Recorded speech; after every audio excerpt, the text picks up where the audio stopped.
salaamaaleykum suñu mbokk internet yi yéen ñi seetaan leral.net actuellement nous sommes à Sakal chez le professeur Iba Samb dañ koy bàyyi rek moom mu présenté wu professeur on vous laisse vous présenter. Merci. Donc chez moi vous venez voir à la rencontre d'un enseignant, d'un éducateur, un instituteur qui a commencé à enseigner à l'école de Diakhao en octobre 1974 et qui a poursuivi sa carrière plus tard en faisant l'école normale supérieure et devenant par la suite enseignant à l'université. Aujourd'hui, un peu au crépuscule d'une carrière où je suis professeur titulaire de classe exceptionnelle à la faculté de sciences et techniques de l'UCAT, l'Université Cheikh Anta Diop Dakar, membre titulaire de l'Académie nationale des sciences et techniques, ancien directeur général de l'ENSA, l'École nationale supérieure d'agriculture de Thiès, premier recteur fondateur de l'Université de Thiès, donc recteur honoraire de l'Université de Thiès. Hein. Et également, je ne sais pas si c'est le politicien que vous voulez rencontrer, c'est le président de la Convergence des initiatives pour le Sénégal, parti que j'ai créé il y a 3 ans, qui a fêté le 9 août dernier ses 3 bougies, hein, son 3e anniversaire à Dakar. C'était à l'ENDSS et qui a eu à prendre position sur la situation du pays. Également, vous avez affaire à aussi l'expert consultant international, parce que aussi ça fait partie de la carte que je peux jouer. Hein? Voilà. Professeur, la CIS vient d'avoir 3 ans. Actuellement, qu'est-ce qu'on peut retenir? Beaucoup de fierté. Ces 3 ans, ces 3 bougies, la CIS les souffle en étant fière d'avoir à 2 ans de parcours seulement participé à une élection nationale, les élections législatives de 2017, où sur les 47 listes, nous sommes sortis 27e, en étant allés seuls, sous notre propre bannière, hein, avec les seuls moyens dont disposait le parti, pratiquement sans campagne électorale. Ça veut dire que si nous avions les moyens, nous serions à l'Assemblée aujourd'hui. Et donc, c'est un sentiment de réconfort qui nous anime, parce que quand même, faire 2 ans et participer à une élection nationale, en ayant bouclé toutes les phases de ce processus-là, c'était donc une expérience et nous l'avons vécu. Nous acheminons aussi, nous progressons vers la présidentielle où la CIS compte être activement présente. Hein, en tout cas, elle aura son candidat. Et cela est extrêmement important pour nous. Cette élection sera quelque part d'une élection locale. Et justement, vous venez me trouver dans mon bercail. Vous avez dit si vous aviez les moyens. Actuellement, vous n'avez pas les moyens. Enfin, nous avons les moyens dont dispose un parti comme le nôtre, parti avec les moyens de ses membres, et, étant un parti légalement constitué avec les moyens qui sont légaux, n'est-ce pas, et sans appui extérieur conséquent. Donc, nous ne pourrons pas dire que nous n'avons pas les moyens, c'est-à-dire que les moyens politiques, on sait qu'aujourd'hui la politique se mène avec des moyens massifs. Hein? Nous l'avons vécu lors de cette campagne que nous avons eu à mener. Et donc, on sait que les moyens peuvent faire défaut. Vous avez été candidat aux élections législatives. Quel était le comportement de la CIS?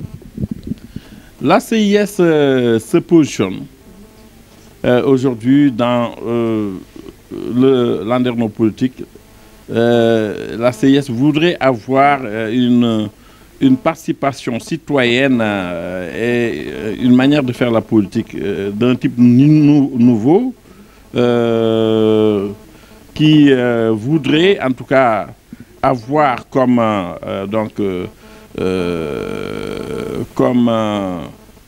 comment dirais-je, objectif de marquer sa place par une politique citoyenne d'une proposition de programme, hein, novateur pour le pays, de programme fait d'expérience, fait de l'expérience de ses membres, et qui voudrait placer très haut le flambeau de la participation citoyenne et en tout cas de la proposition de programme, comment dirais-je, une politique de proposition plutôt que d'invective. Hein? Voilà ce que la CIS propose aux Sénégalais, d'être donc à l'avant-garde des solutions et être également un parti de proposition et de solutions. En tant que professeur, actuellement, le milieu de l'éducation est en train de souffrir. Qu'en pensez-vous?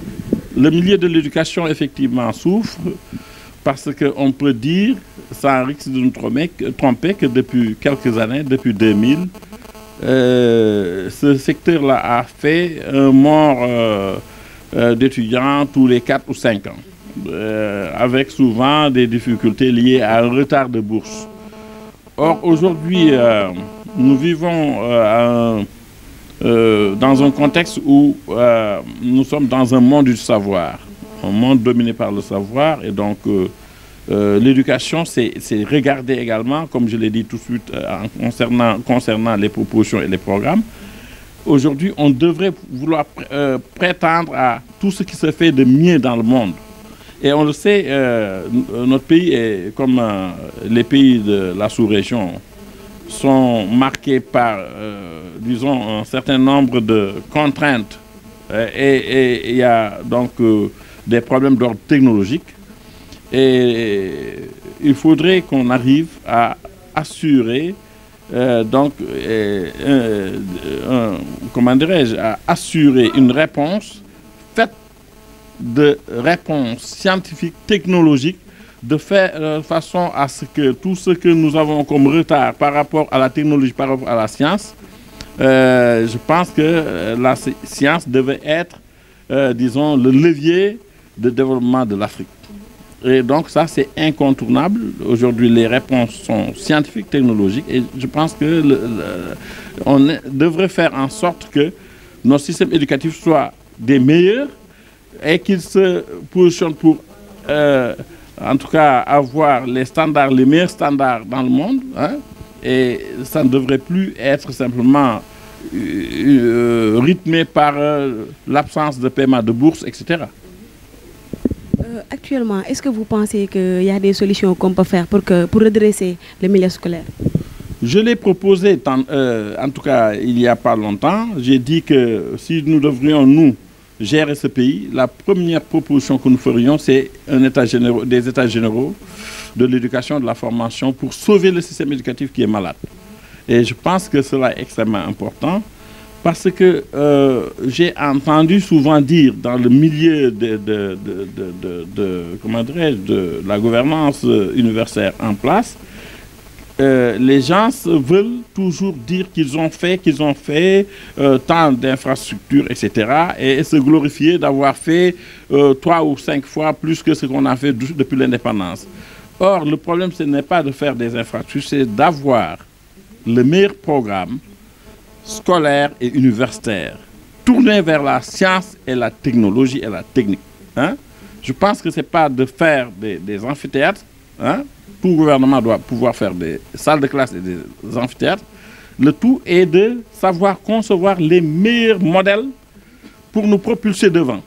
De faire ce que ailleurs on fait dans des universités les plus calées. Il y a eu un classement des universités. Nos universités ne figurent même plus dans ces classements-là. Dakar figurait naguère à la 48e place, Saint-Louis 146e place, dans un classement africain. Dans les 1000 du monde, l'Afrique presque est insignifiante. C'est quoi le problème entre l'État et les professeurs? Parce qu'ils n'arrivent toujours pas à trouver un point d'entente. Oh, je ne dirais pas que... Il y a quand même... Moi, je ne suis pas... surtout pas porté à dire que rien n'est bon. Hein? Ils se sont entendus récemment sur la retraite pour les enseignants du supérieur. avec les professeurs dans le secondaire et, disons, dans le moyen secondaire et l'élémentaire, il y a aussi une longue grève, c'est vrai. Le problème, c'est la grève. Le problème, c'est la grève, c'est-à-dire que un système qui rate chaque année un certain nombre un nombre de mois où le quantum horaire n'est pas respecté, ne peut pas se hisser très haut, hein, n'est-ce pas? Donc c'est ça, le problème c'est la grève, c'est comment on gère en tout cas, disons, les quantums, comment on gère donc les programmes, hein? Et je pense que, en tout cas, ce n'est pas un problème simplement de revendication. Professeur, qu'est-ce qui vous a poussé à faire de la politique? Oui, ici, tout est politisé. L'espace public est trop politisé. Et on ne fait pas suivant les compétences. Et nous, on a une croyance presque aveugle. Nous pensons que c'est les bonnes compétences qui peuvent développer un pays. Et il faut être un amoureux quand même des compétences. Aujourd'hui, on aime la médiocrité dans le pays. Et c'est ça qui est dommage. Hein? Pour hisser ce pays à des standards, à des niveaux insoupçonnés de développement, il faudrait qu'on puisse privilégier les compétences, hein? Et le savoir. Comme je l'ai dit, c'est ça qui dicte le monde aujourd'hui. D'accord, mais professeur, vous êtes scientifique.